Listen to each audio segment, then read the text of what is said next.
ධම්මානුපස්සන එන්න ධර්මය දකින්න අවබෝධ කරගන්න. නමෝ තස්ස භගවතු අරහතු සම්මා සම්බුද්දස්ස. නමෝ තස්ස භගවතු අරහතු සම්මා සම්බුද්දස්ස. නමෝ තස්ස භගවතු අරහතු සම්මා සම්බුද්දස්ස. හැම දිනාටම තෙරුවන් සරණයි.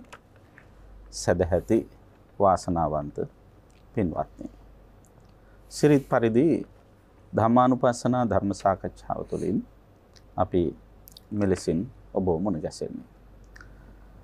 මේ වසරේ ධම්මානුපස්සන ධර්ම සාකච්ඡාව සඳහා සාකච්ඡාවට බඳුන් කරනු ලබන්නේ දසුත්තර සූත්‍රය කියන එක මේ පින්නතුන් මේ වෙනකොට දන්නවා. ධර්මකාරණාවෙන් ධර්මකාරණාවට ඉහළට යන විදිහට සකස් කරලා තියෙන කාරණා එකේවා, කාරණා දෙකේවා, කාරණා තුනේවා ආදී වශයෙන් ඉහළට යන විදිහට සකස් කරපු සූත්‍ර දේශනාව තමයි දසුත්තර සූත්‍රය කියලා කියන්නේ.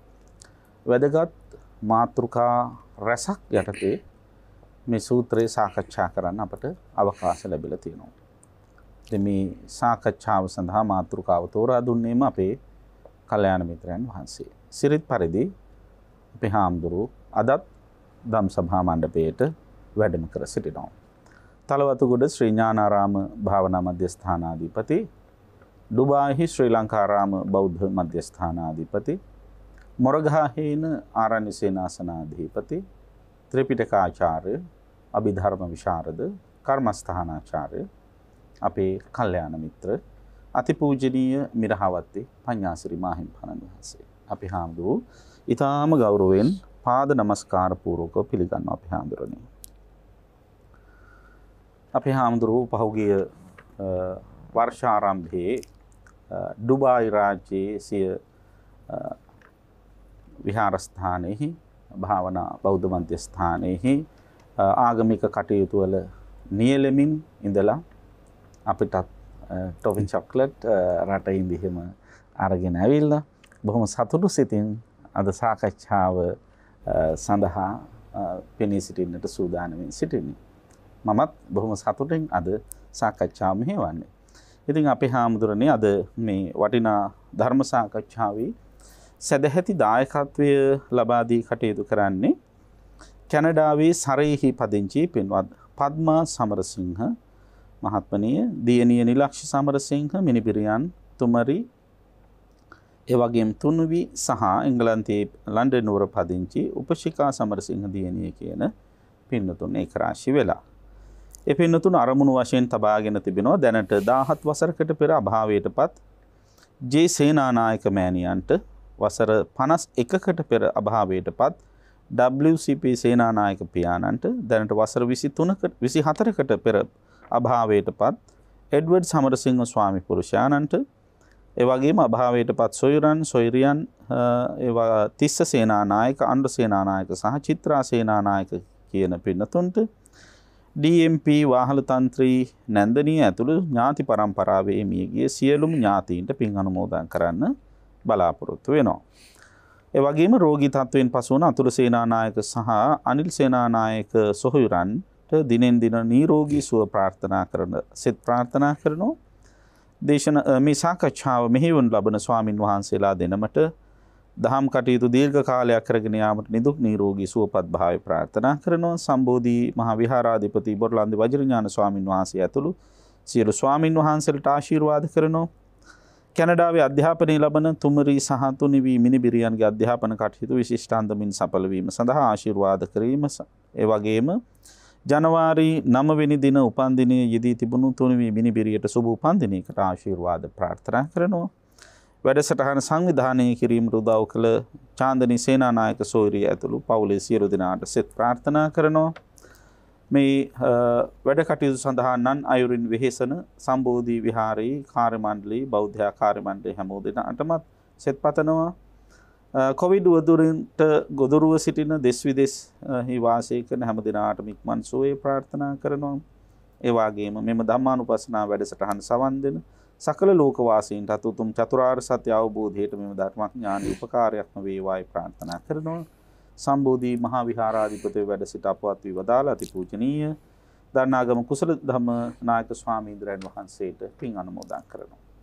දායකත්වයේ දරන පින්වත් පද්මා සමරසිංහ මෑණියන් පෙරටු කරගත්තේ පවුලේ දියණිවරුන්ගේ දරුවන් මිනිබිරියන්ගේ ඒ සිතැඟි පැතුම් ප්‍රාර්ථනා බලාපොරොත්තු සියල්ල එලෙසින්ම ඉෂ්ට වේවා කියලා අපි පළමුවෙන්ම ප්‍රාර්ථනා කරනවා. අපි හාමුදුරනේ අපි සාකච්ඡා කරන්නේ දසුත්තර සූත්‍රය. අපි මේ වෙනකොට දසුත්තර සූත්‍රයේහි සඳහන් වෙන ධර්මකාරණා දෙකක් පිළිබඳව අවධානය යොමු කරලා තිබෙනවා. අද අපිට සාකච්ඡා කරන්න තියෙන්නේ අපි හාමුදුරනේ ස්පර්ශය පිළිබඳව. අපි හාමුදුරු කොහොමද මේ ස්පර්ශය පිළිබඳව සාකච්ඡාවට ප්‍රවේශ වන්නේ? තෙරුවන් සරණයි. අපගේ කල්යාණ මිත්‍ර ගෞරවනීය තලල්ලේ චන්දකිත්ති ස්වාමීන්ද්‍රයන් වහන්සේ, ඉතින් පින්වත් ස්වාමීන් වහන්සේ සිහිපත් කළ පරිදිම අද අපි සාකච්ඡාවට බඳුන් කරන්නේ ස්පර්ශය. ඉතින් ඇත්තටම මේ ස්පර්ශය අපි මුලින්ම ස්පර්ශ 6ක් තියෙනවා කියලා අපි විශේෂයෙන් තේරුම් ගමු.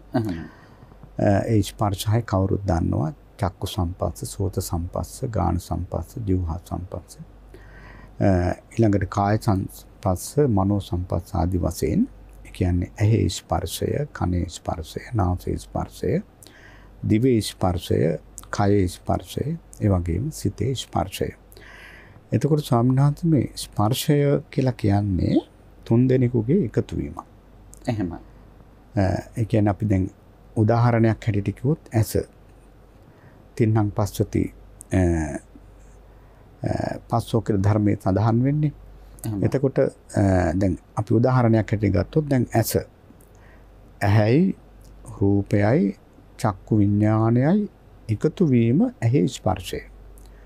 ඒ වගේම කනයි ශබ්දයයි සිතයි එකතු වීම, එකතු වෙන අවස්ථාව, ගැටෙන අවස්ථාව, මුහු වෙන අවස්ථාව තමයි ස්පර්ශය කියලා කියන්නේ. එතන සිත කියලා කිය සෝත විඥානය නේද? සෝත විඥානය. ඊළඟට ස්වාමීන් වහන්සේ නාසයයි ගඳ සුවඳයි ගාහන විඥානය. ගාහන විඥානය. ඊළඟට ඒ එකතු වෙන අවස්ථාවන්, ඒක තමයි අපේ හැමදෙනාම විශේෂයෙන් මතක තියාගන්න ඕනේ. නැත්නම් සමහරලාට මේ ඇහැ ස්පර්ශය කියලා හිතන්න පුළුවන්, රූපේ ස්පර්ශය කියලා හිතන්න පුළුවන්, නැත්නම් චක්කු විඥානයේ ස්පර්ශය කියලා හිතන්න පුළුවන්. නමුත් මෙතනදී විශේෂයෙන්ම ඒ තුන් දෙනා එකතු වෙන අවස්ථාව. අපි හන මෙහෙම කිව්වොත් තවත් හරියද මම වැරදිද දන්නේ. ඒ තුන් දෙනාම එකතු කරන සිතුවිල්ල කියලා කිව්වොත්? ඔව්, ඇත්තටම සිතුවිලි තමයි. එහෙම. ඉතින් ඇත්තටම එතන සිතුවිලි තමයි. එහෙමයි. එතකොට සාමාන්‍යයෙන් දැන් ඇත්තටම ඒක අර විශේෂයෙන්ම අවධාරණය කරන්න ඕනේ. දැන් අර තථාගතයන් වහන්සේ ඒ කාලේ තිබිච්ච දේවල් එක්ක උපමා කරලා තියෙනවා. අර ගිනි දාන අර දඬු ඉස්සර පැරණි කාලේ ගින්දර ගත්තේ අර දඬු දෙකක් එකට අතුල්ලලානේ. අන්න ඒ වගේ මේ තුන් දෙනාම එකතු වෙච්ච අවස්ථාවම තමයි ස්පර්ශය කියලා කියන්නේ. එහෙම. එහෙම නැතුව වෙනම තියෙන අවස්ථාව නෙවෙයි. නෙමෙයි. එහෙම. එතකොට දැන් ස්වාමීන් වහන්සේ දැන් මේ විදිහට අපි ඊටු ටිකක් කිව්වොත් කාටත් පහසුයි.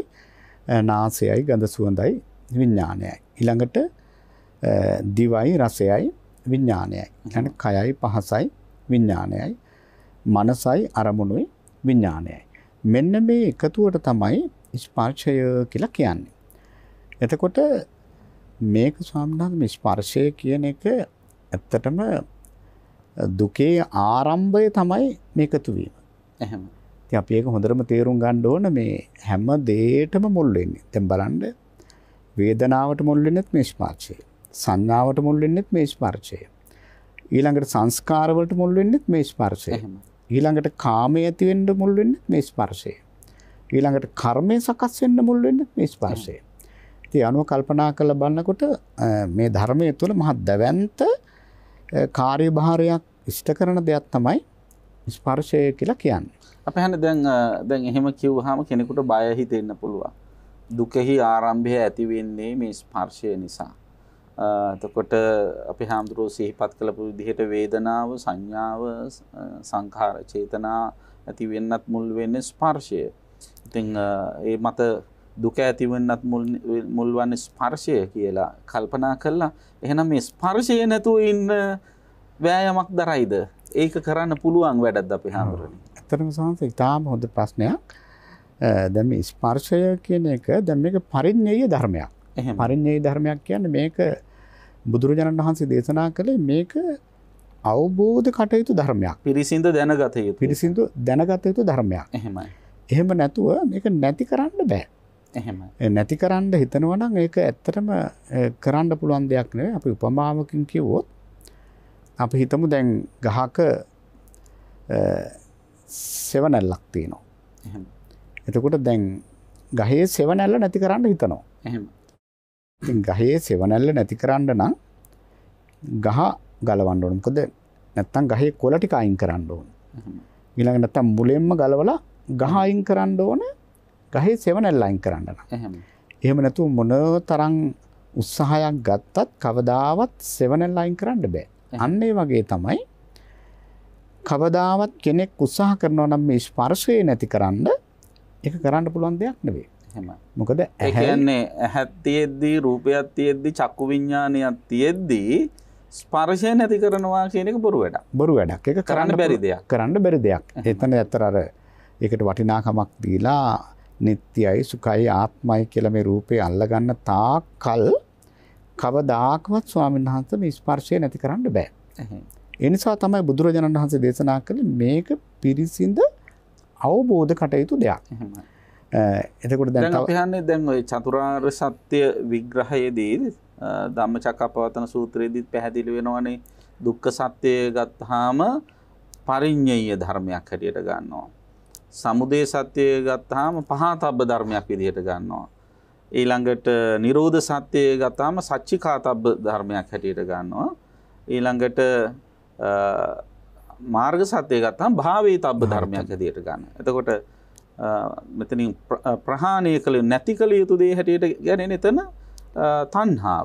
එතකොට අපි හඳුරන්නේ මේ ස්පර්ශය කියන එක නැති කළ යුතු එකක් නෙවෙයි, පහතබ්බ එකක් නෙවෙයි, පරිඤ්ඤය ධර්මයක් හැටියට හඳුන්වන්නේ. පරිඤ්ඤය ධර්මයක් හැටියට ඒ හඳුන්වන්නේ ඒක ප්‍රහාණය කරන්න බැරි හින්දා. බැරි නිසා ඇත්තටම ස්වාමීන් වහන්සේ ඒකට උත්සාහයක් කරනවා නම් ඒක කිසිසේත්ම කරන්න පුළුවන් දෙයක් නෙවෙයි. දැන් අපි තවත් උපමාවකින් කිව්වොත් අර ඒකත් ධර්මයේම සඳහන් වෙන උපමාවක් අර පහනක් තියෙනවා, තෙලුත් තියෙනවා, ඊළඟට වැටියක් තියෙනවා, සිලක් තියෙනවා. කෙනෙක් කියනවා නම් දැන් මේ ආලෝකය නැති කරන්න ඕන කියලා කවදාවත් කරන්න බෑ. එහෙමයි.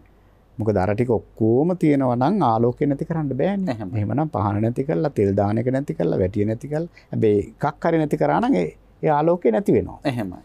ඉතින් එහෙමනම් ඇත්තටම ස්පර්ශය කියන දේ නැති කරන්න බෑ. ඒක තමයි බුදුරජාණන් වහන්සේ දේශනා කළේ මේක අවබෝධ කරන්නට ඕන. මොකද ස්පර්ශය නැති කරන්න නම් ස්පර්ශය සකස් වුනේ මොකෙන්ද කියලා බලන්න ඕන. එහෙම. ඒ ස්පර්ශය සකස් වෙලා තියෙන්නේ මේ ආයතන 6 නිසා. එහෙම. ඒතර සලායතන පච්චය පස්සෝ කියලා කියන්නේ නේද? සලායතන පච්චය පස්සෝ. එහෙම. එතකොට ස්වාමීන් වහන්සේ දැන් එහෙමනම් ඒ සලායතන අවබෝධ කරගන්න නම් විඥානය අවබෝධ කරගන්න. එහෙමයි. ඉතින් විඥානය අවබෝධ කරගන්න නම් සර්ව සබ්බ සංකාර සියලු සංස්කාරම තේරුම් ගන්න. නාම රූප තේරුම් ගන්න. තේරුම් ගන්න. නාම රූප තේරුම් ගන්න සංස්කාර තේරුම් ගන්න ඕන. ඉතින් ඒ සියල්ලම නැති කරන්න නම් මේ අවිද්‍යාව ප්‍රහාණය කරන්න ඕන. එහෙමයි. ඉතින් එහෙමනම් බුදුරජාණන් වහන්සේ අතරම තත් ස්වාමීන් වහන්සේ ඉතින් බොහොම ශ්‍රාවකයාට පැහැදිලි වෙන විදිහට මතක් කළා. ඇත්තටම දුක කියන එක පිරිසිඳ අවබෝධ කටයුතු දෙයක්. එතකොට මේ ස්පර්ශයත් දුකටම සම්බන්ධ දෙයක් නේ. එහෙමයි. එතකොට හැබැයි මෙතන තියෙන විශේෂත්වය තමයි ස්වාමීන් වහන්සේ අපි මේ දුක අවබෝධ කළ යුතුත්. ඇත්තට දැන් ස්පර්ශය අපි අවබෝධ කළොත් ඇත්තටම යා සමුදය ප්‍රහාණය කළා ඉවරයි. එහෙමයි. මොකද අවබෝධය කියලා කියන්නේම මේ ඇහැට තියෙන චන්දරාගය නැති කරනවා. රූපයට තියෙන චන්දරාගය නැති කරනවා. චක්කු විඥාණයට තියෙන චන්දරාගය නැති කරනවා. එතකොට අර ප්‍රහාණය කටයුතු දේවල් කළා ඉවරයි. එහෙම. ඒ අවබෝධයටපත් වුණා කියන්නේ ඒකයි. එහෙමයි. එහෙමනම් ඇත්තටම දැන් චතුරාර්ය සත්‍ය විදී කළ යුතු කෘත්‍ය කියන්නේ දැන් එතනක් තියෙනවනේ දැන් චතුරාර්ය සත්‍ය විග්‍රහයම තියෙනවනේ දැන් දුක්ඛ සත්‍ය සත්‍ය ඥානයක් විදිහට දැනගන්නවා ඊට පස්සේ කෘත්‍ය ඥානයක් විදිහට දැනගන්න කෘත ඥානයක්. කෘත දුක කියන්නේ මෙන්න මේකටයි කියලා දැනගෙන ඉත සත්‍ය. ඊළඟට කෘත්‍යය තමයි පරිඤ්ඤය. පිරිසිඳ දැනගත යුතුයි. ඊට පස්සේ කෘත ඥානය තමයි පරිඤ්ඤාතං කියලාද. ඒ කියන්නේ පිරිසිඳ දැනගත්තා කියලා. දැනගත්තා. ඒතර අපි හඳුරු කියන විදිහට මේ කෘත ඥාන අවස්ථාවේදී තමයි අර ප්‍රහාණය විය යුතු චන්දරාගය ආදියත් ප්‍රහාණය වෙලා තියෙන්නේ. ඇත්තටම සත එතනම තමයි ඇත්තටම මේ ශ්‍රී සද්ධර්මයේ ගත්තම ස්වාමීන් වහන්සේ දැන් විවිධ තැන්වල අපි උදාහරණයක් හැටියට කිව්වොත් දැන් අපි මේ හඳුන්වන්නේ සීල සමාධි ප්‍රඥා කියලා මේ අපේ තථාගත බුදුරජාණන් වහන්සේගේ මේ ශාසනික ප්‍රතිපදාවේ මූලික හරය අපි හඳුන්වන්නේ සීල සමාධි ප්‍රඥා ත්‍රිතික්ෂාව. එහෙමයි. ඉතින් ඇත්තටම ස්වාමීන් වහන්සේ දැන් ආර්ය අෂ්ටාංග මාර්ගය ගත්තත් ඒකමයි තියෙන්නේ. දැන් සම්මා දිට්ඨි සම්මා සංකප්ප සම්මා වාචා සම්මා කම්මන්ත ආජීව ආදි වශයෙන් තියෙන මේ සම්මා සමාධි දක්වා තියෙන මේ ආර්ය අෂ්ටාංග මාර්ගයේ ස්වාමීන් වහන්සේ මෙතන තියෙන්නේ දැන් සම්මා වාචා සම්මා කම්මන්ත සම්මා ආජීව අන සීලය. ඊළඟට සම්මා සති සම්මා සමාධි වායාම සම්මා සති සම්මා වායාම සති සමාධි එතන සමාධිය. එහෙමයි. සම්මා සංකප්ප දිට්ඨි ප්‍රඥාව. එතකොට ස්වාමීන් වහන්සේ දැන් අපි කොහෙන් ගත්ත දැන් ස්වාමීන් වහන්සේ මතක් කරා ධම්සක් පැවතුම් සූත්‍රය. ඇත්තටම දැන් මෙතන ස්පර්ශය ගැන කතා කරනකොට මේවා ඒකාන්තයෙන් එකතු වෙනවා. කිසිසේත්ම අතන එක දෙයක් මෙතන එක දෙයක් නෑ. මේ සූත්‍ර පිටකේ ගත්තාම අපි මේක කලින් මතක් කරලා තියෙන මේක ඇත්තටම අර බෙහෙත් වට්ටෝරුවක් වගේ. එහෙමයි. මොකද බෙහෙත් වට්ටෝරුවක ස්වභාවය ඒ ලෙඩාගේ හැටියට තමයි බෙහෙත දෙන්නේ. එහෙමයි. හැබැයි කොහොම හරි මේ බෙහෙත හරියට පාවිච්චි කරොත් අනිවාර්යෙන් ලෙඩා සුවපත් වෙනවා. එහෙමයි. අන්න ඒ වගේ ස්වාමීන් වහන්සේ බුදුරජාණන් වහන්සේ වදාළ මේ චතුරාර්ය සත්‍ය සම්පයුත දැන් මුළු ධර්මය තථාගතයන් වහන්සේ වදාළ සියලුම ධර්මස්කන්ධයේ යන් තුල මේ චතුරාර්ය සත්‍ය ගැබ්බෙනවා. එහෙමයි. ඉතින් ඒක මොන ආකාරයෙන් ගත්තත් හැබැයි ස්වરૂපේ වෙනස් වෙන්න පුළුවන්. නමුත් ප්‍රතිඵලේ ඒකාන්තයෙන්ම ඒ චතුරාර්ය සත්‍ය කුළු ගන්නන විදිහට තමයි බුදුරජාණන් වහන්සේ දේශනා කරන්නේ. අර මහා හත්තිපදූපම සූත්‍රයේ අපි හඳුරන්නේ සඳහන් වෙන්නේ මේ ලෝකයේ ඇවිදින පා ඇති සත්තුන් අතරේ හස්තිපාදය තමයි විශාලම පාදයේ හැටියට ගන්න. අනිත් ඔක්කොම සත්තුන්ගේ පාද මේ ඇතාගේ පා සටහන ඇතුලේ සටහන් කරන්න පුළුවන්, සංග්‍රහ කරන්න පුළුවන්. ඒ වගේම මේ ලෝකයේ තියෙන යම් කිසි කුසල ධර්මයක් වේ නම් ඒ හැම කුසල ධර්මයක්ම මේ චතුරාර්ය සත්‍ය තුළ ගැප් කරන්න පුළුවන් කියලා බුදුරජාණන් වහන්සේ අවධාරණය කරලා තියෙනවා. එතකොට අපි හඳුනන්නේ දැන් මේ ස්පර්ශය කියන එක අපි තවත් විග්‍රහ කරගන්න ඕන. දැන් අපි හාමුදුරුවෝ මතක් කළා කාරණා තුනක එකතුවක් තමයි ස්පර්ශය කියලා කියන්නේ. ඒ ස්පර්ශය දුක ආරම්භ වෙන්නට මූලික වෙන තැනක් එක්තරා විදිහකට ගත්තොත් මොකද ස්පර්ශයෙන් තමයි වේදනාවට යන්නේ. ඉතින් අපි හාමුදුරුවෝ මතක් කළ විදිහට අපිට ස්පර්ශය නැතුව ඉන්න බෑ කියන එක අපි දන්නවා. දැන් ස්පර්ශය කියලා කියන්නේ පරිඤ්ඤය ධර්මයක්. අවබෝධ කරගත යුතු, පිරිසිඳ දැනගත යුතු එකක් කියලා තමයි අපි හඳුරු මතක් කළේ. මොකක්ද හඳුරුන්නේ පිරිසිඳ දැනගන්න ඕනේ? ඔව් ඇත්තටම ස්වාමීන් වහන්සේ දැන් මෙතන පිරිසිඳ දැනගන්නවා කියලා කියන්නේ අවබෝධ කරනවා කියලා කියන්නේ අපි ඇත්තටම දැන් මේක නැති කරන්න බෑනේ. නැති කරන්න බැරි නම් දැන් මේ ස්පර්ශයේ සකස් වෙච්ච ධර්ම පිළිබඳව අපි තේරුම් ගන්න ඕන. එහෙමයි. දැන් අපි එක උදාහරණයක් ගත්තොත් ඇස ගත්තොත් ස්වාමීන් වහන්සේ ඇස කියන එක දැන් බොහෝ සූත්‍ර දේශනාවල තථාගතයන් වහන්සේ වදාරන්නේ දැන් අපි නන්දකෝවාද සූත්‍රය, චක්ක සූත්‍රය ඊළඟට එවැනි සූත්‍ර දේශනාවල බොහෝම ලස්සනට පැහැදිලි කරනවා ඇස නිට්ටියද අනිත්‍යද ප්‍රශ්නයක් නගනවා. ඒතර භික්ෂුන් වහන්සේලා උත්තර දෙන අනේ ස්වාමීනි මේ ඇස අනිත්‍යයි. ඊළඟට ස්වාමීන් වහන්සේ දැන් මේක ආධ්‍යාත්මික ආයතනය ඇස. එහෙමයි. ඊළඟට බාහිර ආයතනයකට ගෝචර වෙන දේ ඒතර රූප ගත්තාම මේක නිට්ටයයිද අනිත්‍යයිද? රූප කියන එකේම තේරුම වහා වෙනසි යන දෙයක් කියන එකනේ. ඒතර රූප කියන එකත් නිට්ටියද අනිත්‍යද අනිත්‍යයි. ඊළඟට චක්කු විඥානය ගැන කතා කරන්න දෙයක්ම නැහැ. චක්කු විඥානය කියන එක වහාම වෙනස් වෙනවා අනිත්‍යයි. එහෙමයි. එතකොට අපි හන්නේ දැන් චක්කු විඥානය ඇති වෙන්නේ ඇහැ මුල් කරගෙනද රූපය මුල් කරගෙනද? සාමාන්‍යයෙන් ඇස මුල් කරගෙන තමයි චක්කු විඥානය ඇස මුල් කරගෙන. ඔව්. චක්කුංච පටිච්ච රූපේච උප්පජ්ජති චක්කු විඥානං කියලා. එහෙමයි. එතකොට ඇහැ අසුරෙහි තමයි චක්කු විඥානය තියෙන්නේ. චක්කු විඥානය තියෙන්නේ. හැබැයි රූපයත් ඒකට උපකාර වෙනවනේ. අනිවාර්යයෙන්ම රූපයත් උපකාර වෙනවා. දැන් සාමාන්‍යයෙන් ඇත්තටම දැන් එතකොට දැන් අපි කතා කරගෙන ආපු දේ ගැන කිව්වොත් එහෙමයි. එතකොට සාමාන්‍යයෙන් දැන් මේ තුන් දෙනා දැන් ඇහැයි රූපයයි චක්කු විඥානයයි.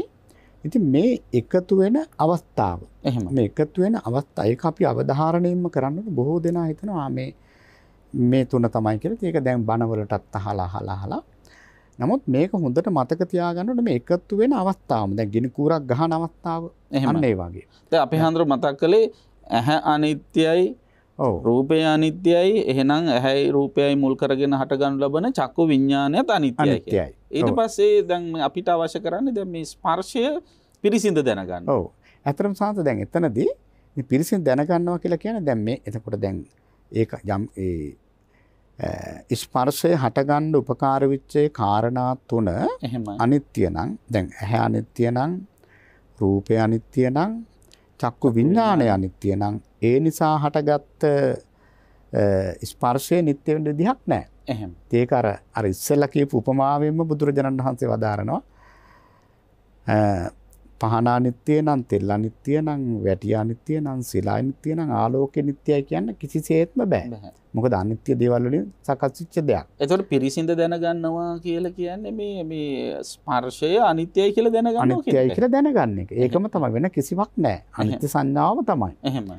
ඒක තමයි සානසමතර ප්‍රඥා පිරිසිඳ අවබෝධ කරනවා කියලා කියන්නේ. ඇත්තටම දැන් අපිට චන්දරාගය නැතිකරන්න දැන් මේ ස්පර්ශය සකස් වෙච්ච මේ ඇස ඊළඟට රූපය මේ විඥානය. ඒතර මෙන්න මේ තුන් දෙනාට තියෙන චන්දරාගය අපි නැති කරන්න ඕනේ. එහෙම. දැන් මොකද දැන් මේ ස්පර්ශය නිසා වේදනාව හටගෙන වේදනාව නිසා උන තණ්හාව සකස් වෙනවා. එහෙම. තණ්හාව හැදිලා ඊට පස්සේ උපාදාන බවටපත් වෙනවා. ඉතින් උපාදානය නිසා භවය සකස් වෙනවා. භවය සකස් වෙලා ඉතින් මේ කරදර දරමර ඔක්කොම අපිට සිද්ධ වෙනවා. එහෙමයි. ඉතින් එහෙමනම් අපි මේ ස්පර්ශය කියන එක ඇත්තම මේ පරාසය තුළ විශේෂම දෙයක් අවබෝධ කටයුතු දෙයක්. එහෙම. දැන් අතරද මාන්නය නම් කෙලිම බුදුරජාණන්සේ දේශනා කළා. දැන් ඉදිරියේදී අපිට දසුත්තර සූත්‍රය දැක් ගන්න ලැබෙනවා. වහාම නැති කරන්න. නමුත් මෙතනදී බුදුරජාණන්සේ දේශනා කළේ මේක අවබෝධ කරන්න. අවබෝධ කරනවා කියලාම කියන්නේ ඇත්තටම මේක අනිත්‍ය වශයෙන් දකින්න ඕනේ. විපස්සනාව තමයි නේද? විපස්සනාව තමයි. එතකොට ස්වාමීන් වහන්සේ දැන් එහෙම දකිනකොට තමයි අර ඇහැට තියෙන චන්දරාගය නැති වෙන්නේ. ඒ කියන්නේ මේ කියන ඇහැයි රූපයයි චක්කු විඥානයයි ස්පර්ශය ආදී මේ කාරණා සම්බන්ධයෙන් විපස්සනාවෙන් දකින කෙනා අනිත්‍ය වශයෙන් දකින කෙනා ඒ සියලු කාරණාවල් වල අවබෝධයෙන් කලකිරෙනවා. අවබෝධයෙන්ම කලකිරෙනවා. නිබ්බිදාවටපත්. ඒ අවබෝධයෙන් කලකිරීම තමයි අපි හඳුරන්නේ මේ චන්දරාගයේ ප්‍රහාණයට හේතු වෙන්නේ. ඇත්තටම නොයල්මට හේතු වෙන්නේ මේක තමයි. එහෙමයි. එතකොට ස්වාමීන් වහන්සේ දැන් මොකද දැන් සමහර වෙලාවට කෙනෙකුට හිතෙන්න පුළුවන් එහෙනම් මේ ඇහැ වහගෙන හිටියනම් ප්‍රශ්නේ ඉවරයිනි කියලා. කන වහගෙන හිටියනම් ප්‍රශ්නේ ඉවරයිනි කියලා. එහෙමයි. ඉතින් ඒ විදිහට ස්වාමීන් වහන්සේ අපිට වහගන්න පුළුවන් ටික අපි වහගත්තා කියමුකෝ. නමුත් මනස වහගන්න බෑ. ඒක තමයි මම අහන්න හිටියේ අපි හඳුනන. දැන් අපි දන්නවා ඇහැට පේන රූපයයි චක්කු විඥානයයි මුල් කරගෙන ස්පර්ශය ඇති වෙනවා, චක්කු සම්පස්සේ ඇති වෙනවා. එතකොට දැන් අන්ධ කෙනෙකුට අපි හඳුරන්නේ ඒ චක්කු සම්පස්සයක් ඇති වෙනවද? ඔව් ඇත්තට මේක තමයි සම්බන්ධ. එතකොට අන්ධ කෙනාට ඇත්තටම චක්කු සම්පස්සයක් ඇති වෙන්නේ නැහැ. මොකද එයාට මනෝ සම්පස්ස වශයෙන් යම්කිසි රූපයක් සම්බන්ධයෙන් අදහසක් එයි නේද? අදහසක් එනවා. දැන් ස්වාමීන් වහන්සේ මෙහෙමනේ දැන් අපි අර පැරණි කියමනක් තියෙනවා. කියමනක් කියන්නේ ඇත්තට මේක උපහාසාත්මක දෙයක් වගේ වුණාට ඒක ලොකු තේරුමක් තියෙනවා. එහෙමයි. ඉස්සර අපි කියනවා දත නිය වෙලා ඇහැ කන වෙලා දත නිය වෙලා ඊළඟට ඔව් එතන අපි ඒ කරුණු කීපයක් කියනවා. එහෙමයි. ඇහැ කන වෙලා ඒක මූලිකව අදහස් කරා දත නැති නිය වෙලා. එහෙම. දැන් එතකොට දැන් එතනදි සාමනත කියන්නේ දැන් ඇහැ කන වෙලා කියන්නේ ඇහෙන් කරන වැඩේ කණෙන් කරනවා. මොකද ඇස් පේන්නේ නැති නිසා දැන් කණෙන් කරනවා. එහෙමයි. ඊළඟට දත නිය වෙලා කියන දත් නැහැ. දත නැති හින්දා නියපොත්තෙන් කඩලා කනවා. එහෙමයි. එතකොට ඒ වගේ ස්වාමීන් වහන්සේ දැන් අපේ මේ ඇහැ දැන් අපි දැන් අන්ධ අය ගත්තාම මහා දක්ෂයෝ ඉන්නවා. එහෙමයි. ඒතර ඒ ඉන්ද්‍රිය වැඩ කරන්නේ නැති වුණාම අනිත් ඉන්ද්‍රිය ඒ වගේ ක්‍රියාකාරීත්වයේ දෙගුණ තෙගුණ වෙන්න පුළුවන්. එහෙමයි. මම මෙහෙම උදාහරණයක් කිව්වොත් අපි හන්නේ දැන් ටැප් මේ බටර් ලයින් එකක් තියෙනවා. ඔව්. ඒ බටර් ලයින් එකේ වතුර බටයක් තියෙනවා. ඒ හිල් දෙකක් තියෙනවා. ඒ හිල් දෙකෙන් වතුර ගලාගෙන යනවා. එතකොට කවුරු හරි කෙනෙක් මේක දැක්ලා ඉවරලා එක හිලක් වහනවා. අහනවා. වැහුවාම අර අනිත් හිලෙන් වතුර වේගයෙන් පිට වෙලා යනවා. ඒක හරිද අපි හන උදාහරණ? ඇත්තටම මේක හොඳම උදාහරණයක්. එහෙමයි. ඒක හරි. එතකොට අර එක ඉන්ද්‍රිය අක්‍රිය වෙනකොට අපි හඳුරු මතක් කරන්න හදන්නේ අනිත් ඉන්ද්‍රියේ වේගවත් ක්‍රියාකාරීත්වයක් තියෙනවා. එහෙමයි. එතකොට ස්වාමීන් වහන්සේ දැන් ඔය ඉන්ද්‍රියන් වැඩ කරන්නේ නැත්නම් ඇත්තට ඒ හා සම්බන්ධව ස්පර්ශයක් හටගන්න විදියක් නැහැ. මොකද මේ තුන් දෙනාගේ එකතුවමනේ. එහෙමයි. දැන් අභිධර්ම පිටකයේ ස්වාමීන් වහන්සේ උට වඩා ටිකක් විස්තර විදිහට යනවා. දැන් අභිධර්ම දැන් සූත්‍ර පිටකයේදී ස්පර්ශය මේ තුන් දෙනෙක්ගේ එකතුවක්. හැබැයි අභිධර්ම පිටකයේදී හතර දෙනෙක්ගේ එකතුවක් කියලා තියෙනවා. එහෙමයි. කවුද ඒ හතර දෙනා? ඒ හතර දෙනා දැන් ඒක ඇත්තටම මේ දෙයමයි අපි අභිධර්මය සූත්‍ර කියලා නිකන් වෙන් කරගන්න සහ වාද වේද සමහර අවස්ථාවල ඇති වෙනවානේ. එහෙම බලපහම සංස එහෙම දෙයක් නෙවෙයි ඇත්තටම මේ තථාගත ධර්මයේ අභිධර්මයෙන් කරන්න තව ටිකක් ගැඹුරු කරලා විස්තරාත්මකව දේශනා කරනවා. දැන් බලන්න දැන් එතනදී හතර දෙනෙක් වෙන්නේ ඇස ඊළඟට රූපය ඊළඟට අපි සිත නැත්තම් චක්කු විඥානය ඊළඟට අභිධර්මයේ අමතර එකක් හැටියට පෙන්නන්නේ ආලෝකය. දැන් කට්ට කරුවලේ රූප තිබුණත් පේන්නේ නැහැ නේ ස්වාමීන් වහන්සේ. එහෙමයි. ඒ නිසා අර එතනදී තව ටිකක් විස්තර කරනවා මේ ආලෝකය. එතකොට ස්වාමීන් වහන්සේ දැන් එතනදී අපි විශේෂයෙන් දැනගන්නට ඕන අන්ධ පුජ්‍යලයාට දැන් මේ ඉන්ද්‍රිය අපි අන්ධ විතරක් නෙවෙයි අපි මේ ඉන්ද්‍රිය ටික ඔක්කොම වැහුවත් මනසෙන් ස්පර්ශ කරන එක නවත්තන්නේ නැහැ. ඒක කෙනෙකුට නවත්තන්න බෑ. ශික්ෂාපදයකින් දැන් අපි ගත්තොත් දැන් මේ ශික්ෂාපද වුණත් අපිට බුදුරජාණන් වහන්සේ පනවලා තියෙන මේ කයටයි වචනයටයිනේ. එහෙමයි. සිතට එකම ශික්ෂාපදයක්වත් පනවලා නැහැනේ. එහෙමයි. එහෙමනම් ස්වාමීන් වහන්සේ මේ කයයි වචනය දෙක සංවර වෙනකොට ඉතින් ඉබේටම සිත සංවර වෙනවා. ඒ වගේ ස්වාමීන් වහන්සේ ඇත්තටම මෙතනදී මේ ඉන්ද්‍රිය වහලා කවදාකවත් මේක කරන්න පුළුවන් කමක් නැහැ. ඒක දැන් අපිට හොඳට පැහැදිලි වෙනවා. දැන් බුදුරජාණන් වහන්සේ ගත්තාම තථාගතයන් වහන්සේට නේත්‍රත්වයක් තියෙනවා. උන්වහන්සේ රූප බලනවා. උන්වහන්සේගේ විඥානෙ පහළ ස්පර්ශය ඇති වෙලා උන්වහන්සේ රූප දකිනවා. එහෙමයි. හැබැයි උන්වහන්සේට සෝයි මුත්ත චිත්තෝ කියලා කියනවා. කියන්නේ උන්වහන්සේට නැත්තේ මොකද්ද? චන්දරාගේ නැහැ. එහෙමයි. චන්දරාගේ නැති නිසා භාගතුන් වහන්සේ සනසිල්ලේ වැඩ ඉන්නවා. දැන් අපිට තියෙන ප්‍රශ්නේ තමයි අපිට මෙතන මේ චන්දරාගය තියෙන එක. දැන් තථාගතයන් වහන්සේට අපි ගත්තොත් නාලකොළේට වතුර ටිකක් වැටෙනට ස්වාමීන් වහන්සේ ඒක උරන්නේ නැහනේ. උරච්චි වෙන්නේ නැහැ. හැබැයි පත්‍ර කොළයකට වතුර ටිකක් වැටෙනොත් උරා ගන්නවා. ඒක උරා ගන්නවා. ඒ වගේ මේ චන්දරාගයේ තියෙන කෙනා ඒකේ බැස ගන්නවා. නිට්ටයයි සුඛයි ආත්මයි ආදී වශයෙන් බැස ගන්නවා. හැබැයි චන්දරාගය නැත්තම් අර අලකොළේ දාපු වතුර ටික වගේ කිසිම උරච්චි වීමක් නැහැ. බැඳීමක් ඇති වෙන්නේ නැහැ. ඒ නිසා මේක අවබෝධයෙන්ම තමයි අනිවාර්යයෙන්ම මේ ස්පර්ශය නැති කරන්න තියෙන්නේ. එහෙම. දැන් අපේ හාමුදුරුවෝ පැහැදිලි කළා දැන් අන්ධ කෙනෙක් ගත්තාම චක්කු විඥානයක් ඇති වෙන්න හේතුවක් නැහැනේ. මොකද ඇහැ වැඩ කරන්නේ නැහැ. ඇහැ බිඳිලා තියෙන්නේ. එතකොට බාහිර සමාජීය රූපයක් තිබුණත් ඒ රූප ඇහැට පෙනීමක් වෙන්නේ නැති නිසා මානසිකාරය කරන්න බෑ. ඒ තුල චක්කු විඥානයේ ක්‍රියාත්මක වීමක් වෙන්නේ නැහැ. හැබැයි කවුරු හරි කෙනෙකුට ඇහැ පෙනුනේ නැතුණාට කන ඇහෙනවනේ අපි හඳුරු සිහිපත් කළා වගේම. කන ඇහෙන නිසා යම් යම් වස්තුන් පිළිබඳව කෙනෙකුගෙන් අහලා දැනගන්න පුළුවන්. අලියා මොන වගේද, පෑන මොන වගේද, පොත මොන වගේද, එක එක සත්තු ගැන, මිනිස්සු ගැන හැම ඒ වගේම අල්ලලා විවිධ ක්‍රමයකට දැනගන්න. දැන් බ්‍රේල් ක්‍රමයට කරන්නේ ඒ අල්ලා දැනගන්න.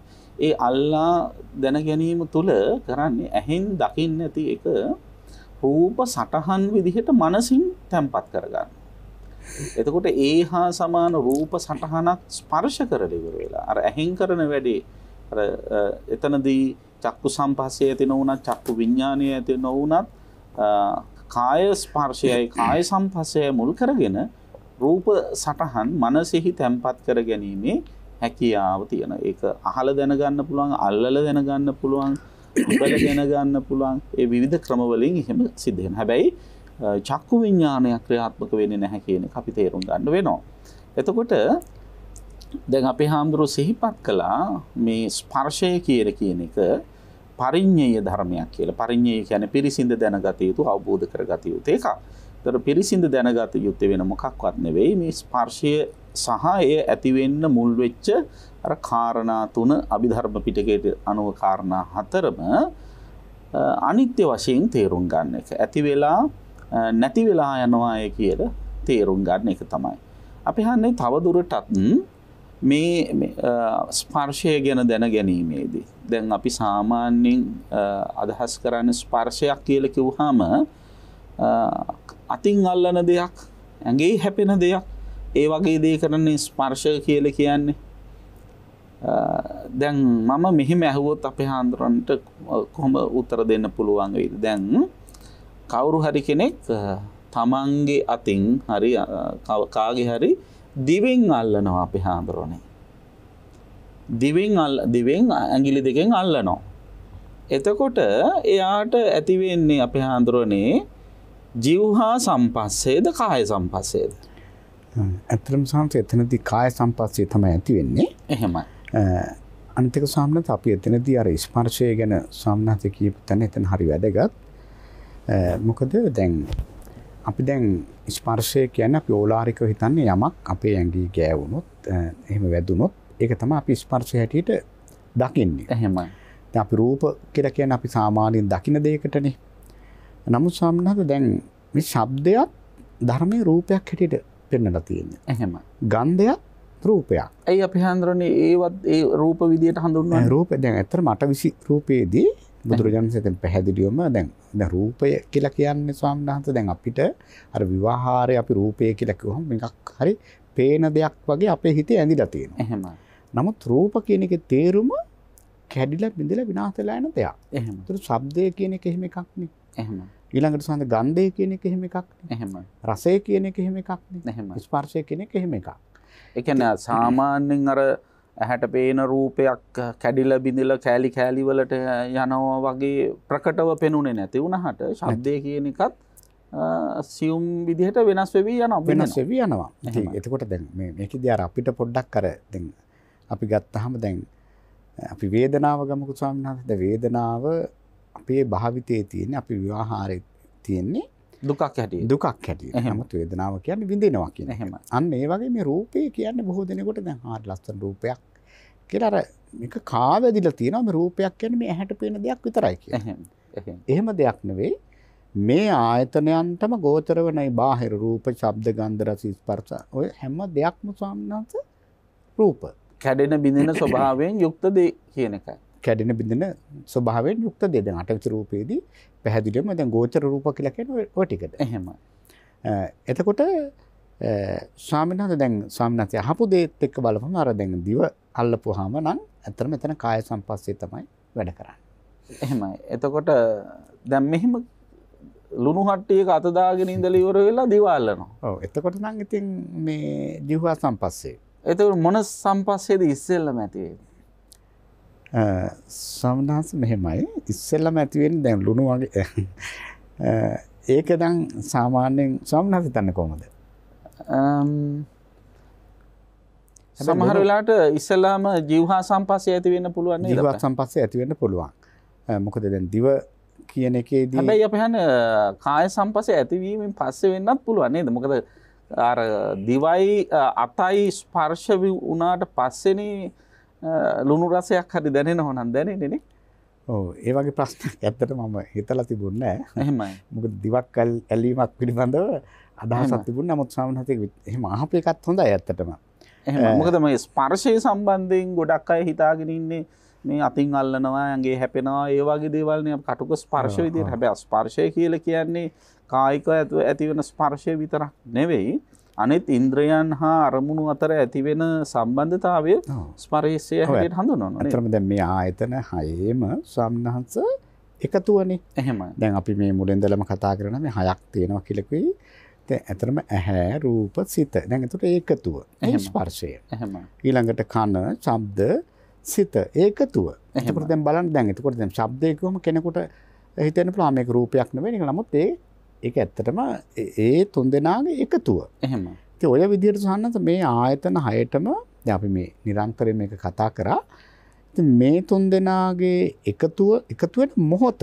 ඒක ඇත්තටම රටුවාවේ විස්තර කරලා තියෙනවා. මේක මම නිතරම අවධාරණය කරන්නේ. ඒ මොහොත නැත්තම් දැන් අපිට දැන් මේ ආයතන හයක් තියෙනවා. එහෙම. ආයතන හයක් තියෙනකොට සාන්ත මේ හයම එකපාර ස්පර්ශ වෙන්න ගියොත් එහෙම ලොකු ප්‍රශ්නයක් නේ.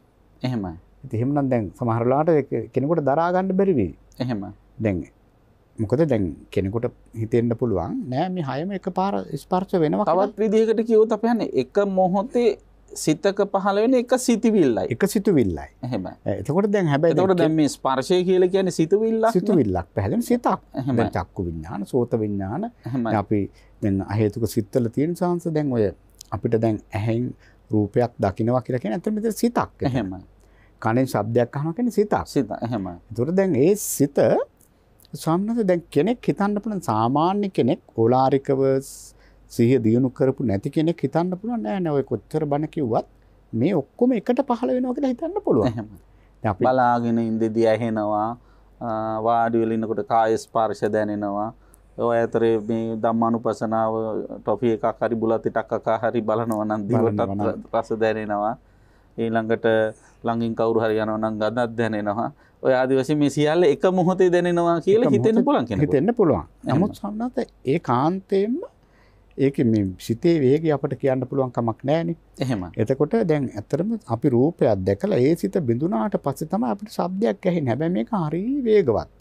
ඒ වේගවත් භාවය නිසා අපට හිතෙනවා මේ ඔක්කොම එකට ස්පර්ශ වෙනවා කියලා. හැබැයි එකට ස්පර්ශ වෙන්නේ ඒ කාන්තේම එක සිතක් පහළ වෙලා ඒක නිරුද්ධ වුණාට පස්සේ තමයි අනිසිත උපදින්නේ. එහෙම. ඒක අපි විශේෂයෙන්ම තේරුම් ගන්න ඕන. ඒතකොට එච්චර ෂණිකව පහළ වෙලා වෙනස් වෙලා යන මේ ස්පර්ශයද අපි හන ස්පර්ශයේ මොකක් හරි කෙලෙස් සහගත ස්වභාවයන් තියෙනවද? ඔව් ඇත්තටම සංස දැන් මේ ස්පර්ශය කියන්නේ අති භයානක දෙයක් නේ. එහෙම. දැන් බලන්න අපි කාමය ගත්තොත් මේ කාමයේ නිසානේ මේ සාංශාරික ගමන අපි මේ ඉපදී මෙරි මේ දීර්ඝ ගමනක් යන්නේ. එහෙමයි. එතකොට දැන් බලන්න සංස මේ කාමයේ හටගන්නේ මොකෙන්ද? එහෙම. කාමයේ හටගන්නේ මේ ස්පර්ශයෙන්. එහෙම. දැන් ඇහැයි රූපයයි සිතයි හැබැයි එහෙම කාමයේ හටගන්නේ ස්පර්ශයෙන් උනාට ස්පර්ශය කියන්නේ කෙලෙස් සිතුවිල්ලක් නෙවෙයිනේ අපි හන්නේ. නේ ස්පර්ශය කියන්නේ කෙලෙස් සිතුවිල්ලක් නෙවෙයි. තුන්දෙනා එකතු වීමක් නේ. එකතු වීම. එහෙම. එතන සිතක් නෑ. එකතු වීමට සිතක් කියලා එකක් නෑ. එහෙමයි. නෑ දැන් අපි උදාහරණ අර සබ්බචිත සාධාරණ චෛතසික වගේ ගත්තොත් ඔව් ඒක ඕන සිතක යෙදෙන්න පුළුවන් සිතවිල්ලක් නේද අපි හන්නේ. ඒ චෛතසිකයක් තියෙනවා. හැම සිතකම. හැබැයි මෙතන කියන්නේ සංස මේ තුන්දෙනාගේ එකතු වීමට කියන ස්පර්ශය. එතන කියන්නේ සිතුවිල්ලක්. පස්ස වේදනා සංඥා චේතනා ඒකාග්‍ර ඒ ටික සිතුවිලි. එහෙමයි. ඉතින් මෙතන කියන්නේ සංස මේ තුන්දෙනාගේ එකතු වීමට කියන නම කොටින්ම. එහෙමයි. ඒ නමට තමයි මෙතන ස්පර්ශය කියලා කියන්නේ. එහෙමයි. එතකොට දැන් මේ තුන්දෙනාගේ එකතු වීම නිසා අර අපි දැන් මුලින් කිව්වා වගේ කාමේ හට ගන්නත් පුළුවන් සද්ධාව හට ගන්නත් පුළුවන්. එහෙමයි. ඊළඟට මේ ඒක ඉතින් යෙදෙන විදිහට එතකොට එහෙනම් එකතු වීම අති භයානකයි කියන්නත් බෑ. නෑ දැන් බොහෝ සෙයින් සානස භයානකයි. ඔව් ඒක හරිය නමුත් ඒක මොකද දැන් සද්ධාව ඇති වෙන්නත් පුළුවන්. ඔව් සද්ධාව ඇති වෙන්නත් පුළුවන්. ඒකට සුදුසු විදිහට අර එකතු කරගන්න ඕන කල්පනාකාරීව. ඒක ලේසි වැඩක් නෙවෙයි. දැන් මොකද එහෙමයි. මොකද අපේ සාමාන්‍ය කෙලෙස් පැත්තටම යන්නේ. එහෙමයි. දැන් කර්ම සකස් වෙන දැන් කර්ම කිව්වහම දැන් මෙතන අවධාරණය කළා නෑනේ මේ කුසල කර්ම විතරක් කියලා. අකුසල කර්ම විතරක් කියලා කර්ම කිව්වම කර්ම. එහෙම නේ ඒක කුසල කර්ම වෙන්නත් පුළුවන්. අකුසල කර්මත් වෙන්න පුළුවන්. හැබැයි බොහෝ සෙයින් මේ ස්පර්ශය නිසා ඉතින් අපි මේක අවබෝධ කටයුතු ධර්මයක් වෙන්නේ මේ නිසා ඒකාන්තයෙන් මෙතින් වැඩෙන්නේ අකුසල පැත්ත තමයි. එහෙම. දැන් අපි හන්නේ සාමාන්‍යයෙන් සඳහන් වෙන්නේ ස්පර්ශය මුල් කරගෙන මේ වේදනාවනේ ඇති වෙන්නේ කියලා. ඔව්.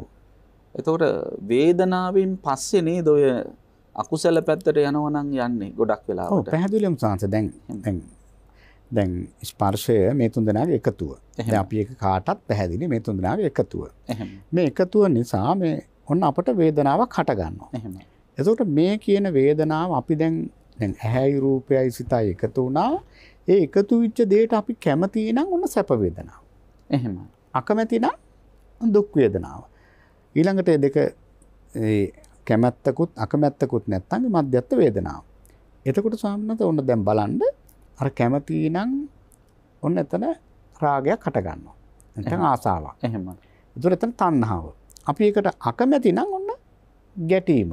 ඇත්තට දැන් මේ හැම තැනදීම ස්වාමීන් වහන්සේ කාමයේ කියලා පෙන්වනකොට ඇත්තටම අපි තේරුම් ගන්න ඕනේ ගැටීමත් ඒකේ අනිත් පැත්තට අනිවාර්යෙන් හට ගන්නවා. ගැටීම කියන්නේ කාමයක් තමයි. කාමයක් තමයි. ගැටීම කියන්නේ තණ්හාවක්. තණ්හාවක්. ඒ කියන්නේ අල්ල ගැනීම. අල්ලගත්තේ නැත්නම් ගැටෙන්නේ නෑනේ. පැහැදිලිවම ස්වාමීන් වහන්සේ. එතකොට දැන් ඒක තමයි බුදුරජාණන් අර කාමයේ දැන් අපි මේ ගත්තොත් ආදිත්‍ය පරයය සූත්‍රය වුණත් අර ඒ සූත්‍රයේ තියෙන එතන ගැටීමක් ගැන කතා කරන්නේ නෑනේ. එහෙමයි. ඇහෙන් රූපයක් දැකලා ඒ රූපය හා සම්බන්ධව සිත පවත්වමින් ඉන්න වෙලාවක මරණයටපත් වුණොත් කෙලින්ම දුගතිය කියන. ඉතින් එතකොට දැන් ආස්වාද ජනක පැත්තක් විතරයි පෙන්වන්නේ. නමුත් එතන ගැටීමක් පෙන්වන්නේ නැහැ. නමුත් අපි ඒක තේරුම් ගන්න ඕනේ. අපේ ස්වාමීන් වහන්සේ කිව්වා වගේ ඇත්තටම ඒ ගැටීම කියලා කියන්නේ තල්ලා ගැනීමක් තමයි. එහෙමයි. එතකොට ස්වාමීන් වහන්සේ දැන් අපිට මේ ඕකෙන් පැහැදිලි වෙනවා. දැන් අපි කතා කරේ මේ ස්පර්ශය නිසා වේදනාව හට ගන්නවා. වේදනාව නිසා උන්න තණ්හාව හට ගන්නවා. එහෙමයි. එතකොට අපි වැඩි වේදනාව කියන එකත් අපි හඳුරන්නේ ඔය විදිහට බැලුවොත් මොන ධර්මයක්ද? දැන් ස්පර්ශය නම් අපි දන්නවා දැන් පිරිසිඳ දැනගත යුතු එකක් කියලා. ඇත්තටම සාද වේදනාව කියන එකත් අවබෝධ කටයුතු. දැන් වේදනාවත් අපිට මේ ප්‍රහාණය කරන්න බෑ නේද? ප්‍රහාණය කරන්න බෑ. අපි වේදනාව දැන් අපිට ඇත්තටම ප්‍රහාණය කරන්න තියෙන එකම දෙයයි තණ්හාව. තණ්හාව. එහෙමයි. ඒ තණ්හරාගය තමයි අපිට නැති කරන්න තියෙන්නේ. දැන් එතකොට දැන් මේ ඇහැට තියෙන මේ චන්දරාගය ඊළඟ රූප වලට තියෙන චන්දරාගය දැන් මේ විදිහට පෙළ ගස්ව ගත්තොත් එලෙසි දැන් ඇහැ කියන්නේ අනිත්‍ය වූ එකක්. ඇහැ කියන්නේ රූපයක්, චක්කු රූප. එතකොට ඒක අනිත්‍යයි. එය පිරිසිඳ දැනගත යුතු ධර්මයක්. ඊළඟට ඇහැට පේන රූපය අනිත්‍ය වූ එකක්, පිරිසිඳ දැනගත යුතු එකක්. චක්කු විඥාණය අනිත්‍ය වූ එකක්, පිරිසිඳ දැනගත යුතු එකක්. ඒ ඇහැයි රූපයයි චක්කු විඥානයයි එකතු වීම චක්කු සම්පස්සය අනිත්‍ය වූ එකක්. ඒක පිරිසිඳ දැනගන්න ඕන. ඒ චක්කු සම්පස්සය මුල් කරගෙන හටගනු ලබන වේදනාවත් ඒ අනුව බැලුවොත් නිත්‍ය එකක් නෙවෙයි, අනිත්‍ය එකක්, වෙනස් වෙනවා. එයද ඒ අනුව පිරිසිඳ දැනගත යුතුයි. අන්න ඊට පස්සේ තමයි වේදනාව මුල් කරගෙන හටගන්නවා නම් යම් තණ්හාවක්, ඒ තණ්හාව තමයි ප්‍රහාණය කළ යුතු ධර්මයක්. ඒ තණ්හාව තමයි ප්‍රහාණය කළ යුත්තේ. අනිත්‍ය සංඥාව වඩලා නැත්නම් අසුභ සංඥාව වඩලා ඒ රාගය හෝ ඒ තෘෂ්ණාව හෝ ප්‍රහාණය කටයුතු දේ බවට පත්වන්නේ ඒකාන්තයෙන් චන්දරාගය පමණයි. එහෙමයි. අනිත් සියල්ලම ස්වාමීන් වහන්සේ අවබෝධ කළ යුතුයි. එහෙමයි. එතකොට අපි අහන්නේ අවබෝධ කටයුතු ස්පර්ශ දැන් අපි 6ක් තේරුම් ගන්න ඕන නේද? චක්කු සම්පස්ස, සෝත සම්පස්ස, ධාන සම්පස්ස, ජීවහා සම්පස්ස, කාය සම්පස්ස සහ මනෝ සම්පස්ස. අපි හඳුරන්නේ දැන් කවුරු හරි කෙනෙක් සිහි විසක්ඥ වෙලා ඉන්නවා. දැන් ඒ ඔපරේෂන් එකකට යන අවස්ථාවක් කියලා හිතන්න. එතකොට එයා සිහි විසක්ඥ වීම නිසා චක්කු විඥානය වැඩ කරන්නේත් නැහැ. සෝත විඥානය, ගාහන විඥානය, ජීවහා විඥානය වැඩ කරන්නේත් නැහැ. එතකොට ඒ වගේ කෙනෙකු තුල ක්‍රියාත්මක වෙන ස්පර්ශය මොන වගේ ස්පර්ශයක්ද? එයා එතකොට අර අනිත් ඒවායෙන් දැනෙන ස්පර්ශය නැති හින්දා එයාට වේදනාව ඇති වෙන්නේ නැත්තේ. ඇත්තටම ස්වාමීන් වහන්සේ දැන් ඔය කෝමා තත්වයක ඉන්න කෙනෙක් ගත්තොත් එහෙමයි. සම්පූර්ණම ඇහැ වැඩ කරන්නේ නැහැ, කන වැඩ කරන්නේ නැති වෙන්න පුළුවන්. නාසය වැඩ කරන්නේ නැහැ, දිව වැඩ කරන්නේ නැහැ, ඉතින් කය වැඩ කරන්නේ නැහැ. හැබැයි ස්වාමීන් වහන්සේ මනස වැඩ කරනවා. එහෙමයි. මනස දැන් මැරිලා නැත්තම් ඒ ශරීරයෙන් විඥානයේ පහව ගිහිලා නැත්නම් එතන ඒකාන්තයෙන් සිත පවතිනවා. එතකොට ස්වාමීන් වහන්සේ එතන මනස තියෙනවා, අරමුණුත් ඒකාන්තයෙන් තියෙනවා. එහෙමයි. ඊළඟට මොන අරමුණුද තියෙන්නේ? දැන් ඇහෙන් කනෙන් නාසයෙන් දිවෙන් ශරීරයෙන් ගන්න බෑ. මනෝද්වාරික දැන් අපිට මනසෙන් හිතන්නත් පුළුවන් දේවල් තියෙනවානේ. එහෙමයි. දැන් අපිට ඇහෙන් ගන්න අරමුණුත් තියෙනවා, චක්කු මේ ඊළඟට කනෙන් ගන්න අරමුණු ඒක පංචද්වාරිකයි. එහෙමයි. ඒ ద్వාර පහෙන් ගන්න ඒවා. එහෙමයි. නමුත් මනෝද්වාරයෙන් අපි ගත්තොත් අපි සාමාන්‍යයෙන් අපි අර විවහාර කියන්නේ මනෝ ලෝකෙක ඉන්නවා කියලා. එහෙමයි. ඒතර මනසින් කොච්චර දේවල් කරන්න පුළුවන්. ඒ කියන්නේ අපි හඳුනන්නේ ඇහැ කන නාසය දිව ශරීරය කියන ద్వාර වලින් ගනු ලබන අරමුණු තැම්පත් කරගත්තේවද හිතේ ඔය මනෝද්වාරයෙන් ආවර්ජනය කරන්නේ. ඔව් දැන් නෑ ස්වාමීන් වහන්සේ දැන් ඒකත් හරියි. නමුත් ස්වාමීන් වහන්සේ අපිට මේ මනසින් දැන් අපි හිතමු දැන් ඒ කෙනා ගත්තා කියලා. ඒ අසනීප වෙලා හිටපු කෙනා ඒ ద్వාරත්‍රයෙන් පංචද්වාරයෙන් ගත්ත දෙයක් වුණත් එයාට ඒ මොහොතේ මනෝද්වාරයෙන් ආවර්ජන කරන්න පුළුවන්. එහෙමයි. ඒ කියන්නේ නිකම්ම මනෝද්වාරයට අරමුණු පහළ වෙන්නේ නැහැ. අර කියන පංචද්වාරයෙන් ගන්නාලද අරමුණු නෙවිද හිත ඉන්නේ අපි හඳුනන. නෑ දැන් මනෝද්වාරික සිත් වෙනම සානස දැන් අපි අභිධර්ම පිටකේ ගත්තාම මනෝද්වාරික චිත්ත වීති වෙනම තියෙනවා. එහෙමයි. ඒ පංචද්වාරයෙන් ගත්ත අරමුණු ආවර්ජනා කර ඉන්නවා නෙවෙයි. දැන් මනසට මොන වගේ අරමුණු දෙන්නේ අපි හඳුනන්නේ කියන්නේ දැන් රූප ශබ්ද ගන්ධ රස ස්පර්ශ කියන අරමුණු එන්නේ නැද්ද? එතකොට ඒවා එනවනම් ඒවා මේ පංචද්වාරික වෙන්න ඕනනේ. එතකොට මනෝද්වාරයට හසු වෙනවනම් මොන වාගේ අරමුණුද හසු වෙන්නේ අපි අහන්නේ. මම හිතුවේ සාමාන්‍යයෙන් අතීතේ අරගෙන තැම්පත් කරගත්ත අරමුණු වෙන්නේ. මනෝද්වාරික වශයෙන් ගත්තොත් අපිට දහම් කරුණක් හිතන්න. එහෙමයි. ඒකත් අපි හඳුරන්නේ අහලා කියවලා දැනගෙන ගන්න කන්නේ. ඔව් ඒක හරි. දැන් සාමාන්‍ය ධර්ම කාරණයක් අපි හිතේ තියාගෙන ඉන්නවා. හැබැයි ඒක අපි කලින් කියවලා තියෙන්න ඕනේ. එහෙම නැත්නම් අහලා තියෙන්න ඕනේ. ඒක කනින් අරගත් අරමුණක් වෙන්න ඕන. එහෙම නැත්නම් ඇහෙන් ගත් අරමුණක් වෙනවා නේද? ඔව්. එහෙම හිතුවොත් ඒක එහෙම තමයි. එහෙයි. ඒත් කෙසේ වෙතත් එහෙම මනස මුල් කරගෙන ක්‍රියාත්මක වෙන අරමුණු තමයි මනෝද්වාරික අරමුණු කියලා කියන්නේ. අන්න හරි. දැන් ස්වානසිත ආර විස්තර විදිහට ඇහුවා. නමුත් අපි ගත්තොත් අභිධර්ම පිටකේ මනෝද්වාරික චිත්ත වීතිය කියලා කියන්නේ ඇත්තටම අපි හන්නේ එහෙම චිත්ත වීතියක් සඳහන් කරන්න පුළුවන්. මොකද්ද මේ සෝමනස්ස සහගත හරි මොන හරි ඒ විදිහට සඳහන් වෙන චිත්ත වීතියක් අපි දැන් ගත්ත චිත්ත වීතියක ස්වභාවය නිසානස් දැන් අපි පංචද්වාරා වර්ජනයක් එන චිත්ත සිතක් හරි සිතක් සහ මනෝද්වාරය ගන්න සිතක්. දැන් අපි දැන් පංචද්වාරික චිත්ත වීතියක් ගැන බැලුවොත් භවංග චලන භවංග උපච්ඡේද පංචද්වාරා වර්ජන ඒකට අපිට දාගන්න පුළුවන් මනෝද්වාරා වර්ජන කියලා. එහෙම. ඕනනම් පංචද්වාරා වර්ජන ඊළඟට සම්පටිච්ඡන සම්තිරණ වොත්තපන ඊළඟට ජවන්සිත.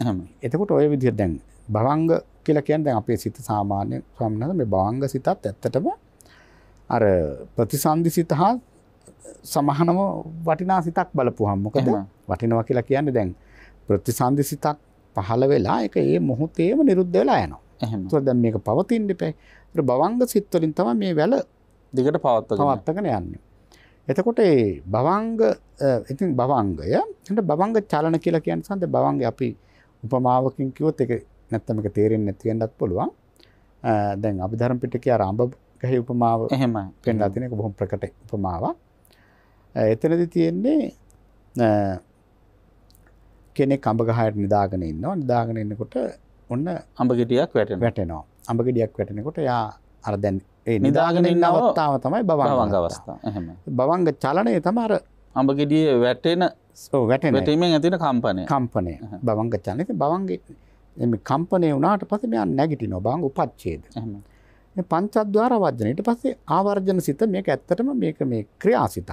එහෙම. මේක ක්‍රියාවක් විතරයි. මේක මොකද්ද සද්දේ කියලා විමසන ගතිය වගේ. ගෙදරක වැඩකාරයෙක් වගේ. එයාට තියෙන ගිල බලන්න. එහෙම. ඒතර මෙයා බලනවා කොහෙන්ද මේක ආවේ. එතකොට දැන් ඇවිල්ලා තියෙන්නේ කනට සද්දය ආවේ ආමි සෝතද්වාරයෙන් ආවේ. ඊළඟට පංචද්වාර වර්ජන සම්පටිච්ඡන. සම්පටිච්ඡන කියන්නේ ආ ඒක තීරණය කරනවා. එහෙම. හරි මේක මේ සෝතද්වාරයෙන් තමයි ආවේ. සම්තීරණ කියලා කියන්නේ යා තීරණය කරනවා. මේක ඒකාන්තයෙන්ම අඹ ගෙඩියේ වැටිච්ච සද්දේ සම්තීරණ. ඊළඟට වොත්තපන කියලා කියන්නේ සතේක මනෝද්වාරයට සම්බන්ධ අවස්ථාවක්. එහෙම. එයා කියන්නේ ඒකට ස්ථීර කරනවා අරක තවත් ටිකක් තහවුරු කරගන්නවා. ඒකාන්තයෙන්ම මේක මේ අඹ ගෙඩියේ වැටිච්ච සද්දෙම තමයි වොත්තපන. ඊළඟට සාතෝන ජවන්සිත. ඒ කියන්නේ ඒක ගැන හිතා ඉන්නවා. නෑ ජවන්සිත කියලා කියන්නේ අතර මේක මේ ඒ ඕනම අරමුණක් සාත කුසල් හෝ අකුසල් බවට පත් වෙනවනේ. එහෙමයි. එතකොට ඒවා තමයි කර්මසිත. කර්ම විපාක හැට සකස් වෙන හේතු. එහෙම. ඒතරේ ජවන්සිත ඉතින් 7ක් වැඩ කරලා ඊට පස්සේ ආපහු භවංග තත්ත්වයට යනවා. භවංග තත්ත්වයට වැටෙනවා. එහෙම. ඉතින් ඔය විදිහට ඊළඟට එතකොට ඔය පංචද්වාර චිත්ත වීතියක ස්වභාවය. ඉතින් මනෝද්වාර චිත්ත වීතියක ස්වභාවය කෙලින්ම සාන්ත ඔය විදිහට සම්පටිච්ඡන සම්තීර්ණ උත්පන්න ඒ විදිහේ ස්වභාවයක් නෑ. කෙලින්ම මනෝද්වාරයට ඊළඟට කෙලින්ම ජවං. එතකොට ඒකට උපමාවක් නැද්ද? අඹ ගෙඩිය උපමාව වගේ උපමාවක් දෙන්න පුළුවන්. එහෙම සඳහන් වීමක් නෑ. සඳහන් වීමක් ඔය ඇත්තට මේ වෙලාවේ මට මතක් වෙන්නේ නැහැ. උපමාවක් ඇත්තට මෙහෙම උපමාවක් නැහැ මනෝද්වාර. ඒතර කෙසේ වෙතත් මනසින් කරනු ලබන කල්පනා කිරීම මනෝද්වාරයට ගෝචර වෙන ධර්මාරම්මණයන් කල්පනා කිරීම විසක්ඥ සිහි විසක්ඥ වූ අවස්ථාවක පවා සිද්ධ වෙන එකක්. ඔව්. ඒතර හිත වැඩ කරනවා කියන එකයි සරලව අපිට කියන්න. ඇත්තට ස්වාමීන් වහන්සේ කියපු තැන ඇත්තටම අපි කල්පනා කරලා බැලුවොත් ඉතින් එයා ගත්ත අරමුණක් තමයි ඉතින් මනෝද්වාරයෙන් මෙනෙහි කරන්න වෙන්නේ. එහෙමයි. මොකද මේ එහෙම නැතුව ඉතින් අහසෙන් පහත් වෙච්ච දෙයක් නෙවෙයි. නමුත් ඒක ඉන්ද්‍රිය ගෝචර අරමුණක්. පොත් විශේෂයෙන් අභිධර්ම පිටකයේදී මනෝද්වාරය කියලා කියන අර පංචද්වාරයෙන් ආවේ නැත්තම් ඒක මනෝද්වාරික සිතක් හැටියට පැහැදිලි කරලා තියෙනවා. එහෙමයි. එතකොට අපි හඳුරන්නේ දැන් ඔන්න ඔය විදිහට ඇහැ කන නාසය දිව ශරීරය මනස කියන ඉන්ද්‍රියන්ට රූප ශබ්ද ගන්ධ රස ස්පර්ශ ධර්ම කියන අරමුණු ගෝචර වෙනකොට ඒ ඇහැ කන නාසය දිව ශරීරය මනස හා බැඳුණු චක්කු විඤ්ඤාණ සෝත විඤ්ඤාණ ගාන විඤ්ඤාණ જીවා විඤ්ඤාණ කාය විඤ්ඤාණ මනෝ විඤ්ඤාණ කියන විඤ්ඤාණ 6 අර කියන අරමුණු වල එකතු කරලා තියෙන ස්වභාවයට අපි කියනවා ස්පර්ශය කියලා.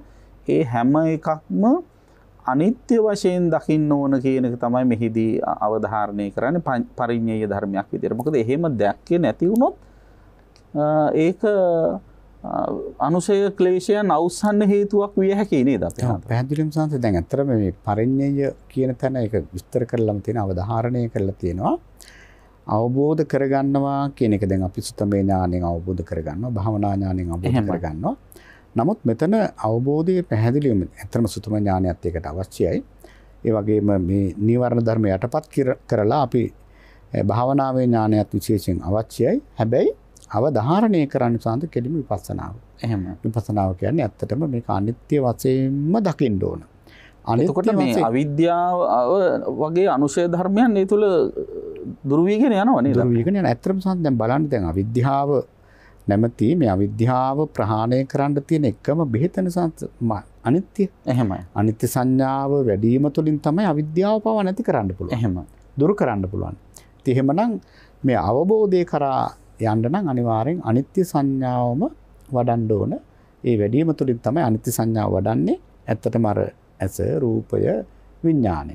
ඒවා පිළිබඳව ඒ තියෙන ඇත්ත ස්වභාවය අපි නුවණින් දකින්න ඕනේ. ඒ දකිනකොට අර දැන් ගහ ගලවලා දැම්මට පස්සේ සෙවණැල්ල නෑ වගේ ස්පර්ශයක් හොයන්න දෙයක් නෑ. එහෙමයි.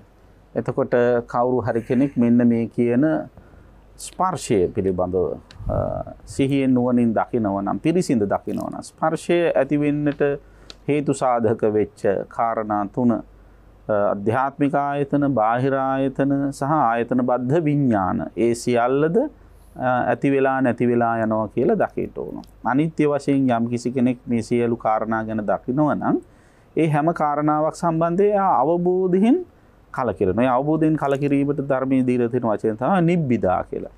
එතකොට එහෙම අවබෝධයෙන් කලකිරෙන කෙනා ඒ කාරණා සම්බන්ධව අතහරිනවා.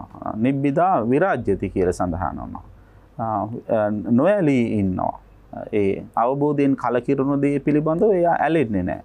විරාගා විමුච්ඡති. ඇලෙන්නේ නැත්නම් අන්න ඒකින් මිදෙනවා. ඒතර ඔය ආදී වශයෙන් මේ කියන දුකට හේතු වන සියලු කාරණාවන්ගෙන් මිදුණ දවසට සුවිමුක්ත තත්වයට හිත නිදහස් කරගත් තත්වයටපත් වෙනවා. දැන් එහෙම හිත නිදහස් කරගත් උත්මේ අපි හාමුදුරු සිහිපත් කළ සීන් අර නෙළුම් පතකට වැටෙන එහෙම නැත්නම් අලකොලයකට වැටෙන දිය බිඳ එහි නොයලී නොගැටි ඒ මත එහා මෙහා පාවෙවි තියනවා වගේ නොරැඳී යනවා වගේ ඇලෙන තැන්වල ඇලෙන්නේ නැතුව ගැටෙන තැන්වල ගැටෙන්නේ නැතුව මුලා වෙන තැන්වල නොමුලාව වාසය කරන්නට අවශ්‍ය මානසිකත්වය හදා ගන්නවා. ඉතින් අපිටත් කරන්න ඕනේ ඒ දේ තමයි. ඒ සඳහා මේ කියන ස්පර්ශය පරිඤ්ඤය ධර්මයක් විදිහට පිරිසිඳ දැනගත යුතු ධර්මයක් විදිහට අනිත්‍ය මුසු වූ ත්‍රිලක්ෂණය හා මුසු වූ ධර්මයක් විදිහට තේරුම් ගන්න වෑයම් කරමු. ඒ සඳහා අද සාකච්ඡාව ඔබට යම් මට්ටමකින් හෝ උපකාරයක් වෙන්න ඇති කියලා අපි විශ්වාස කරනවා. එසේම වේවා කියලා අපි ප්‍රාර්ථනා කරනවා. ඉතින් අදට නියමිත කාල වේලාව අවසන් නිසා අපි සාකච්ඡාව මෙතකින් સમાપ્ત කරනවා. මෙතෙක් සිද්ධ කරගත් මේ උතුම් කුසල් බැලෙන් ඔබට අමා නිවන් සුව ලැබේවායි ප්‍රාර්ථනා කරනවා. අද මේ උතුම් ධම්මානුපස්සනා ධර්ම සාකච්ඡාවේ දායකත්වයේ දරා කටයුතු කළේ කැනඩාවේ සරේහි පදිංචි පින්වත් පද්මා සමරසිංහ මෑණියන්, දියණිය වන නිලක්ෂි සමරසිංහ මහත්මිය, මිනිබිරියන් තුමරි තුනුවි සහ එංගලන්තයේ පදිංචි උපක්ෂිකා සමරසිංහ දියණිය කියන පින්වතුන් එකතු වෙලා පරලෝසපත් ඥාතීන්ට පින් අනුමෝදන් කිරීමේ බලාපොරොත්තුවෙන් සුජීවත්ව සිටින හැමට ආශිර්වාද කිරීමේ බලාපොරොත්තුවෙන් දායකත්වයේ දරා කටයුතු කරන්නේ. බොහෝ දෙනාගේ දහම් පවස නිවාලන මේ උතුම් වැඩසටහන ධම්මානුපස්සනාව සඳහා අපි දන්නවා බොහෝ දෙනා දායකත්වය දක්වන්න පෙරමඟ බලා සිටිනවා, බොහොම කැමැත්තෙන් ඉදිරිපත් වෙලා සිටිනවා. ඉතින් ඒකෙන් අදහස් වෙන්නේ මේ වැඩසටහන බොහෝ ප්‍රේක්ෂක අවධානය යොමු කරගෙන සිටිනවා කියන එකයි. ඉතින් බොහෝ දෙනාගේ ධර්මඥානය වැඩි දියුණු කරන්නට හේතු වෙච්ච වැඩසටහනකට දායකත්වයේ දරා කටයුතු කරනවා කියන්නේ බොහෝ කුසල් ධර්ම දානය බොහෝ වශයෙන් බහුල වශයෙන් අපත් කරගත හැකි දෙයක්. ඉතින් මේ බොහෝ ආකාරයෙන් රැස් කරගත්ත කුසල ශක්තිය අපි පරලෝසපත් ඥාතීන්ට අනුමෝදන් කරමු. දායකත්වයේ දරන පින්නතුන්ගෙත් ප්‍රේක්ෂක පින්වත් ඔබ හැම දෙනාගේමත් පරලෝසපත් සියලු ඥාතීහු මේ කුසල් දැක බලා අනුමෝදන්ව සුවපත් වෙත්වා, භව ගමන සුවපත් කරගෙන අමානිවරින් සැනසෙත්වා කියලා ප්‍රාර්ථනා කරනවා. දෙවියන්ටත් පින් අනුමෝදන් කරනවා. සීල දෙවියෝ පින් අනුමෝදන් වෙත්වා. දායකත්වයේ දරන පින්නතුන්ට, ප්‍රේක්ෂක පින්නතුන් හැමට, ඒ වගේම සෙත් පතන්න බලාපොරොත්තු වන හැමට, ලක්වැසි ලුවැසි හැමට දෙවියන්ගේ ආශිර්වාද හිමි කරත්වා කියලා ප්‍රාර්ථනා කරනවා.